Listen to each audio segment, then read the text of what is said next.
আজকে ভিডিওতে রায়মার্টিন প্রশ্নবিচিত্রা 2024-এর অষ্টম শ্রেণীর প্রথম পর্যায়ক্রমিক মূল্যায়নের ভূগোল বিষয়ে যে একে দাগে প্রশ্নসূচি রয়েছে অর্থাৎ বারুইপুর হাই স্কুল এইচএস এই বিদ্যালয়ের সমস্ত প্রশ্নের উত্তরগুলি করব। তার আগে তোমরা কেউ যদি আমার চ্যানেলে নতুন হয়ে থাকো তাহলে চ্যানেলটি অবশ্যই সাবস্ক্রাইব করে নেবে। একে যেটা আছে সঠিক উত্তরটি নির্বাচন করে লেখো। একে আছে নিফে স্তরের গড় তাপমাত্রা হলো প্রায় এটা হবে 5000 ডিগ্রি সেলসিয়াস। দুই হচ্ছে পরিচলন স্রোত সৃষ্টি হয়েছে এটা হবে অ্যাস্থনোস্ফিয়ার হবে এ। তিন হচ্ছে পৃথিবীর গড় ব্যাসার্ধ এটা হবে 6370 কিমি। এরপর দুই যেটা আছে নিচের প্রশ্নগুলি একটি বাক্যে উত্তর দাও। একে আছে ভুটানের প্রধান ভাষা কি? ভুটানের প্রধান ভাষা হলো জাংথা। দুই হচ্ছে মায়ানমারের প্রধান নদী কোনটি? মায়ানমারের প্রধান নদী হলো ইরাবতী। এরপর তিন যেটা আছে অনধিক 30টি শব্দে উত্তর দাও। ভুটানের ফল প্রক্রিয়াকরণ শিল্পের উন্নতির কারণ কি? এর উত্তরটি হলো ভুটানের ফল প্রক্রিয়াকরণ শিল্প সমগ্র পৃথিবীব্যাপী খ্যাতি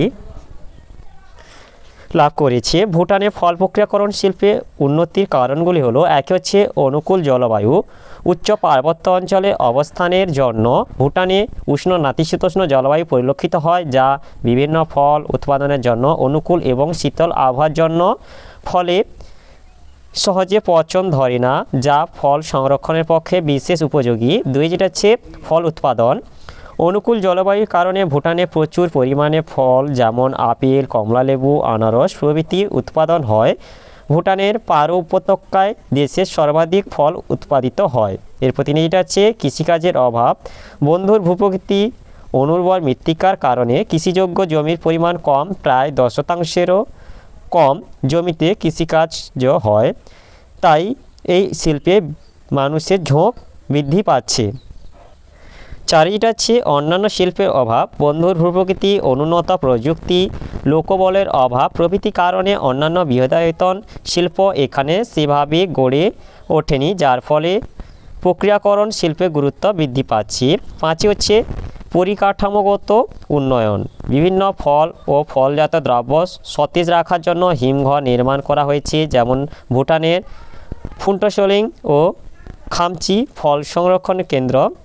যাতায়াত ব্যবস্থার ও সামগ্রিক পরিকাঠামোর উন্নতি ঘটানো হয়েছে। ছয় হচ্ছে বৈদেশিক চাহিদা বৃদ্ধি, বিদেশের বাজারে ভুটানে উৎপাদিত বিভিন্ন ফলজাত দ্রব্য যেমন জ্যাম, জেলি, পানীয় দ্রব্য প্রভৃতি চাহিদা বৃদ্ধি পেয়েছে। এরপরে চারিটা আছে অনধিক 50টি শব্দে উত্তর দাও।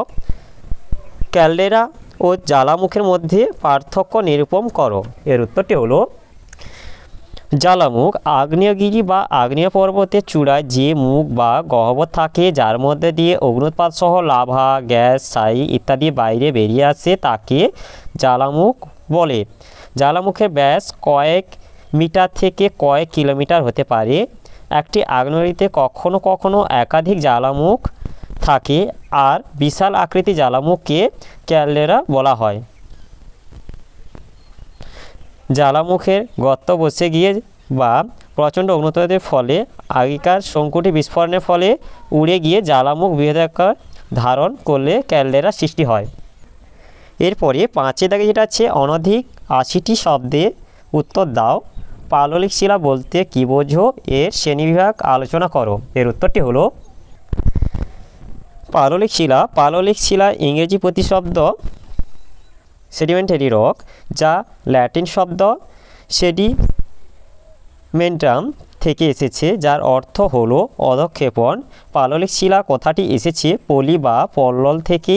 পৃথিবী পৃষ্ঠের আগ্নেয় শিলা রূপান্তরিত শিলা বিভিন্ন প্রাকৃতিক শক্তির ঘাত প্রতিঘাতে অতি সূক্ষ্ম শিলাকণায় পরিণত হয় যা পুনরায় সমুদ্রগর্ভ বা বিশাল জলাশয়ে, নদী, হিমবাহ বা বায়ু দ্বারা বাহিত হয়ে আয়তন ও ভর অনুযায়ী স্তরে স্তরে সজ্জিত হয়ে যে শিলা সৃষ্টি করে তাকে পাললিক শিলা বলে। উদাহরণ বেলে পাথর, কাদা পাথর। এরপর যেটা হচ্ছে পাললিক শিলার শ্রেণীবিভাগ।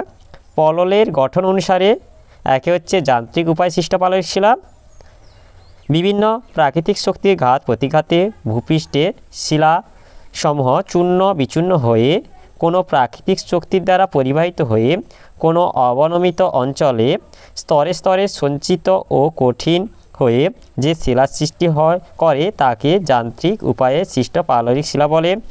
এই শিলা 3 প্রকারের, যথা একে আছে প্রস্তরময়, যে পাললিক শিলা 2 মিমি এর বেশি ব্যাসযুক্ত দানা দ্বারা গঠিত তাকে প্রস্তরময় পাললিক শিলা বলে, উদাহরণ কংগ্লোমারেট, ব্রেক্সিয়া। 2টা হচ্ছে বালুকাময়, 0.6 থেকে 2.0 মিমি ব্যাসযুক্ত দানা দিয়ে গঠিত পাললিক শিলাকে বালুকাময় পাললিক শিলা বলে, উদাহরণ গ্রেক বেলে পাথর, কোয়ার্টজ বেলে পাথর। 3টা হচ্ছে কর্দমময়, 0.06 মিমি এর কম ব্যাসযুক্ত দানা দিয়ে গঠিত শিলাকে কর্দমময় পাললিক শিলা বলে, উদাহরণ কাদা পাথর, সেল। এরপরে 2 যেটা হচ্ছে রাসায়নিক উপায়ে সৃষ্ট পাললিক শিলা, প্রধানত চুনাপথ্যযুক্ত অঞ্চলে বৃষ্টির জল বাতাসের অক্সিজেন ও কার্বন ডাইঅক্সাইডের সঙ্গে মিশে রাসায়নিক বিক্রিয়া ঘটায়। অন্যদিকে চুনাপাথর নদী জল দ্বারা দ্রবীভূত হয়ে কোনো গহ্বরে সঞ্চিত হয়ে কালক্রমে কঠিন শিলায় পরিণত হয়। একে রাসায়নিক উপায়ে সৃষ্ট পাললিক শিলা বলে, যেমন ডলোমাইট, ক্যালসাইট, জিপসাম। এরপর 3টা হচ্ছে জৈব উপায়ে সৃষ্ট পাললিক শিলা, ভূ আন্দোলনে বা প্রাকৃতিক শক্তির প্রভাবে উদ্ভিদ ও প্রাণীর দেহাবশেষ বা জীবাশ্ম ভূগর্ভে অথবা সমুদ্রের নিচের স্তরে জমে কালক্রমে শিলায় পরিণত হয়। একে জৈব পাললিক শিলা বলে, যেমন কয়লা, চুনাপাথর। এরপরে পললের উৎপত্তি অনুসারে এটা হচ্ছে সংঘাত শিলা, গ্রিক শব্দ ক্লাস্টিক, কথা অর্থ হলো ভগ্ন। বিভিন্ন প্রাকৃতিক শক্তি যেমন জল, বায়ুপ্রবাহ, নদী প্রভৃতি প্রভাবে আগ্নেয় ও পাললিক শিলা চূর্ণ বিচূর্ণ হয়ে পলিতে পরিণত হয় এবং সেই পলি সঞ্চিত হয়ে যে পাললিক শিলা সৃষ্টি হয় তার নাম সংঘাত শিলা। এক্ষেত্রে শিলার রাসায়নিক ধর্মের কোনো পরিবর্তন হয় না, যেমন বেলে পাথর, কাদা পাথর প্রভৃতি। 2 হচ্ছে অসংঘাত শিলা, যান্ত্রিক বিচূর্ণ ব্যতিরেকে অর্থাৎ সংঘাত ভিন্ন অন্য কোনো উপায়ে যেমন রাসায়নিক ও জৈব যেসব পাললিক শিলা সৃষ্টি হয় তাকে অসংঘাত শিলা বলে, যেমন ডলোমাইট, জিপসাম, চক প্রভৃতি।